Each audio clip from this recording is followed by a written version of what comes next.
नमस्ते, मैं हूँ राहुल और आप देख रहे हैं मेरा रूप।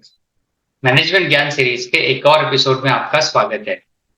किसी ने बहुत अच्छी बात कही है कि उजागर न होने दे प्रोफेशनल जेलेसी। एक शहर में एक चित्रकार रहता था। सभी उसकी कला का लोहा मानते थे। उसे अपनी कला पर बहुत अभिमान था, जिसके चलते वह हर चीज में मीन मेख निकालता रहता था। यहाँ तक कि वह लोगों के चेहरे में भी नुक्स निकालने में कमी नहीं छोड़ता था। दूसरे चित्रकार के चित्रों की तो वो बखियां उधेड़ देता था। लोगों को उसका यह व्यवहार पसंद नहीं आता था, लेकिन उसकी कला के रस का आनंद लेना और उसके चित्रों को देखने का मोह लोग छोड़ नहीं पाते थे। एक बार शहर में एक संत पधारे। उन्होंने भी चित्रकार की काफी प्रशंसा सुन रखी थी। जब उन्होंने उससे मिलने की इच्छा प्रकट की, तो उनके शिष्यों ने उसके यानी चित्रकार के अवगुणों के बारे में संत को बता दिया। संत उसके चित्रों को देखने उसके घर पे पहुंचे।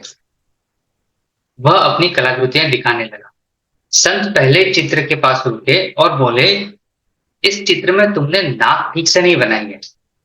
अगले चित्र में उन्होंने कहा, इसमें कलर कॉम्बिनेशन ठीक नहीं है। तीसरे चित्र में बोला, इसमें तुम्हारी थॉट प्रोसेस बराबर नहीं है। इस तरह उन्होंने सारे चित्रों में कुछ न कुछ कमियां निकालने लगी। थोड़ी देर तक चित्रकार ये सब सहता रहा, लेकिन जब उसका धैर्य टूटा, तो वह बोल पड़ा कि क्षमा करें महाराज, मेरे बनाए चित्रों की सजीवता का कोई सानी नहीं है। आज तक किसी को इसमें कोई गलती नजर नहीं आई, लेकिन आपको तो लगभग सभी चित्रों में कुछ न कुछ कमियां नजर आ रही है। लगता है आपको चित्रकला का बिल्कुल भी ज्ञान नहीं है। आपकी बातों से मुझे गुस्सा आ रहा है। इस पर संत मुस्कुराते हुए बोले, तुम भी तो प्रतिदिन किसी को गुस्सा दिलाते हो। तो चित्रकार बोला, किसे? संत बोले, ईश्वर को, जिसने हर व्यक्ति को अपने हाथ से रचा है, और तुम उसकी रचनाओं का मजाक उड़ाते हो। तुम्हें एक चित्रकार के नाते उस महान चित्रकार की कला में खूबियां नजर आनी चाहिए, लेकिन तुम्हारे मन में बैठा अभिमान किसी और के मान का ध्यान नहीं रखता। अब तक चित्रकार को संत की बोली हुई बातें समझ में आ गई थी। इस संत किस थॉट प्रोसेस के साथ में उसे उसकी गलती का एहसास दिलाना चाहते हैं। दोस्तों, इस कहानी के मैनेजमेंट ज्ञान की तरफ अगर नजर डालें, तो चित्रकार को तो अपनी गलती का एहसास हो गया, लेकिन क्या आपने इस कहानी से सीख ली? क्योंकि हम में से बहुत से लोग ऐसे हैं जो चित्रकार की ही तरह दूसरों के कामों में कमियां निकालते रहते हैं, भले ही उन्होंने काम कितनी ही दक्षता से ना किया हो या कितना भी ठीक से किया हो। पता नहीं दूसरों की गलतियां निकालने में लोगों को क्यों मजा आता है। वो ये नहीं सोचते कि इसके कारण लोगों से वो दूरियां ही बढ़ा रहे हैं। फिर वे कितने ही योग्य क्यों न हो, धीरे धीरे लोग उनसे कन्नी काटते नजर आएंगे। दूसरी ओर, अक्सर लोग जिस विधा में पारंगत होते हैं, यानी लोग जिस फील्ड में एक्सेल करते हैं, उसी विधा से जुड़े दूसरे लोगों की प्रशंसा वो नहीं करते। जैसे एक लेखक दूसरे लेखक की, एक कलाकार दूसरे कलाकार की, एक शिक्षक दूसरे शिक्षक की, एक विद्वान दूसरे विद्वान की तारीफ करता हुआ बहुत रेयर दिखाई देता है। वह तारीफ भी करेगा तो ऐसे लोगों की करेगा जो या तो गुजर चुके हैं या उनका दूर दूर तक उससे कोई वास्ता नहीं है।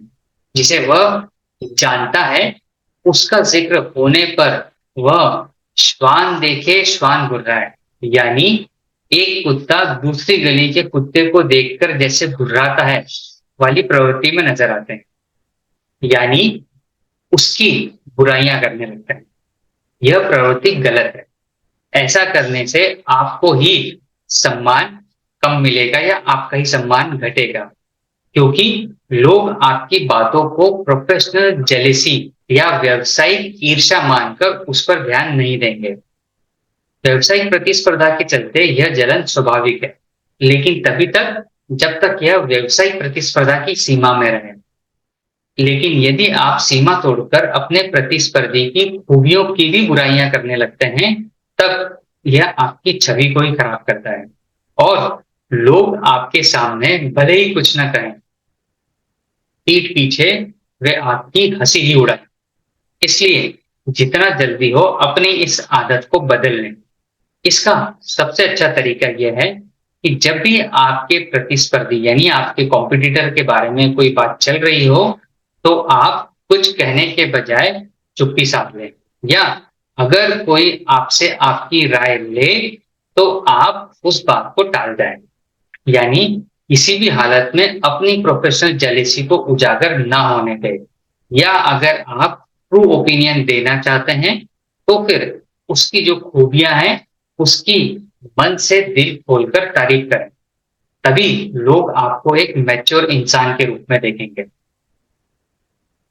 तो ये था आज का मैनेजमेंट ज्ञान। उम्मीद है आपको ये पसंद आया होगा। अगर आपको ये पसंद आया हो, तो इसे अपने मित्रों और जानने वालों के साथ ज़रूर शेयर करें, ताकि इस ज्ञान का लाभ उनको भी मिले। और आपके विचार हमें कमेंट के माध्यम से ज़रूर बताएं। साथ ही चैनल को सब्सक्राइब करना ना भूलें।